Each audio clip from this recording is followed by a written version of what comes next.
Session 23, The Stories We Tell, Rewriting the Financial Narrative.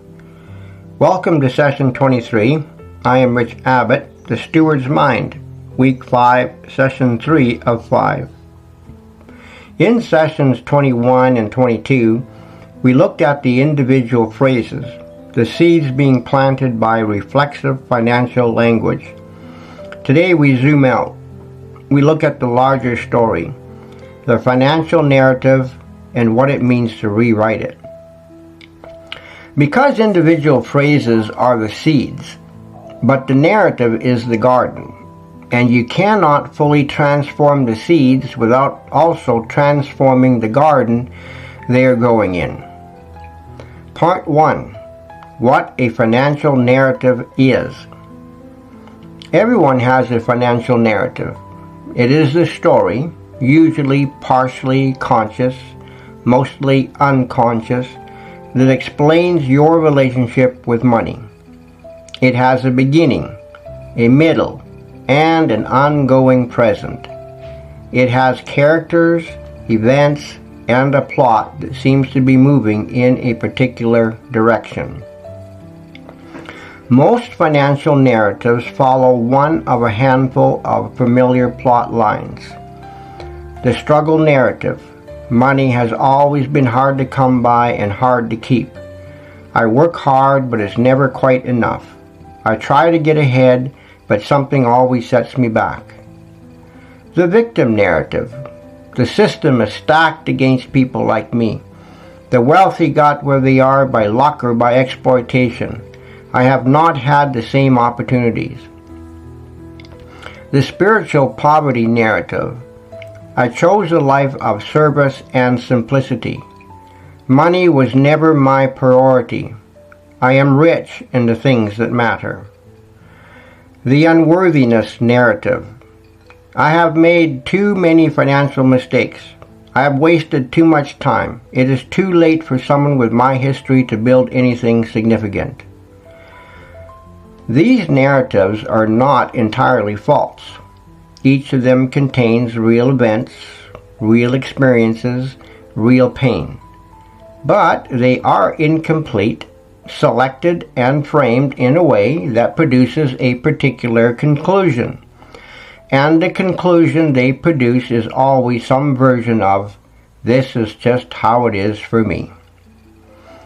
Part 2. How narratives produce outcomes. A narrative is more powerful than any individual belief because it provides a framework for interpreting new events.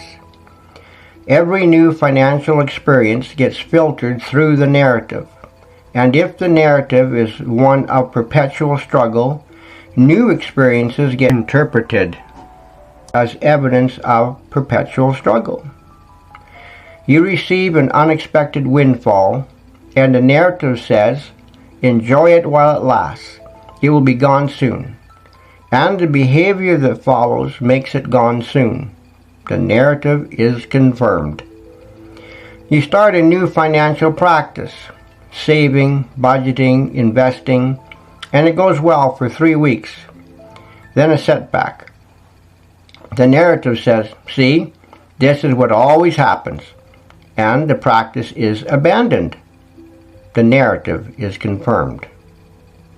You encounter a financial opportunity. The narrative says, "This is not for people like you," and you do not pursue it. The narrative is confirmed. This is what psychologists call a self-fulfilling prophecy. Not because the narrative creates events by magic, but because the narrative shapes the interpretation of events, the decisions made in response to them, and the behaviors that follow, which produce outcomes consistent with what the narrative predicted. The narrative is the garden, and what grows in it is shaped by what the garden believes about what it can produce. Part 3. The rewritten narrative. What does it mean to rewrite the financial narrative? It does not mean denying the past. The events that happened, happened. The losses were real, the struggle was real, the mistakes were made. Rewriting the narrative means placing those events in a different frame. A frame that does not lead to the conclusion, "This is just how it is for me." A frame that leads to a different conclusion. Joseph is the best example in Scripture. His brothers sold him into slavery. He was falsely accused and imprisoned. By any measure, the narrative of Joseph's life up to a certain point is a narrative of betrayal, injustice, and suffering.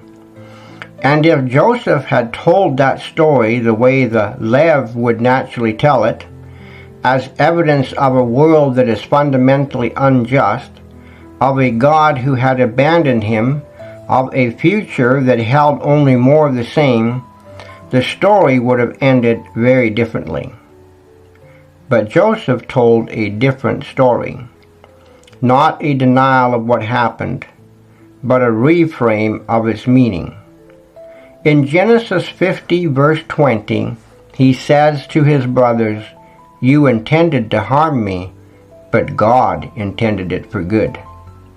Same events, different narrative frame, and a different frame produced a different conclusion and a different life. Your financial past does not determine your financial future, but the story you tell about your financial past absolutely influences it, and you have more agency over the story than you may have ever exercised. Part 4. Writing the new narrative.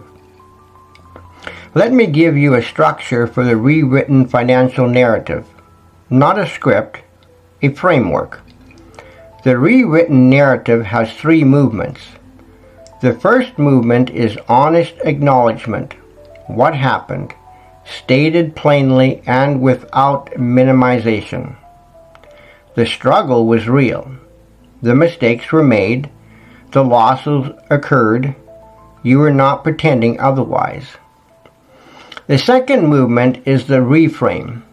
What those events produced in you that was useful. The resilience, the understanding, the empathy, the motivation. Not every difficult experience produces something useful, but naming what was produced by yours places the difficulty in a larger story rather than leaving it as the conclusion of the story. The third movement is the declaration of trajectory.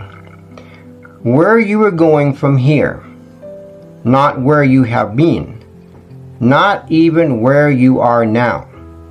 Where you are building toward as a steward with a renewed mind, with open hands, with the diligent habits of someone who has done the work of 5 weeks of interior renovation. The narrative does not conclude with the past. It continues into a future that has not yet been written. Part 5. Reflection. Today's assignment is to write the 3 movements of your rewritten financial narrative. Not a long document. A paragraph for each movement is sufficient. The exercise is to consciously, deliberately place your financial story in a frame that leads forward rather than one that confirms the past. What happened, stated honestly. What it produced, named with intention. Where you are going, declared with conviction. Write it, then read it aloud. The spoken declaration matters.